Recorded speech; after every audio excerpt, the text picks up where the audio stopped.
È stata una pagina di alto impegno civile quella che è stata scritta giovedì a Nuoro sul palco del Teatro Eliseo in occasione della serata inaugurale della 15ª rassegna Pantheon Eventi promossa dalla compagnia I Barbarici Ridicoli, la cui direzione artistica è curata da Tino Belloni. Le protagoniste sono state le donne vittime di femminicidio, cui Serena Dandini ha ridato voce e dignità raccontando con le loro parole il loro tragico destino in quanto vittime di mariti, fidanzati, compagni, figli, fratelli e padri. La Dandini nel suo recital è stata affiancata sul palco da altre donne che hanno raccontato le drammatiche storie delle vittime che ora possono, grazie a Ferite a morte, rievocare senza paura la propria vicenda umana terminata tragicamente.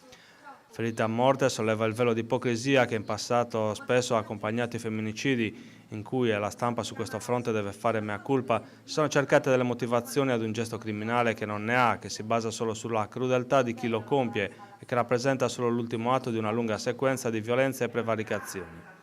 Ferite a morte è una sorta di Spoon River di guardiana memoria dedicato alle donne vittime di femminicidi, cui Serena Dandini ha ridato dignità,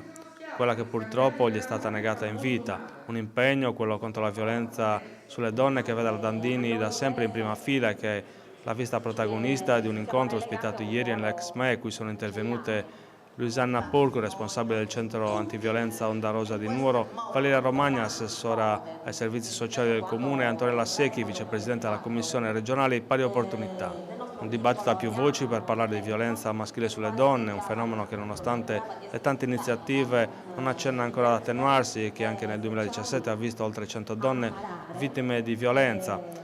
che si aggiungono alle oltre 300 assassinate tra il 2015 e il 2016.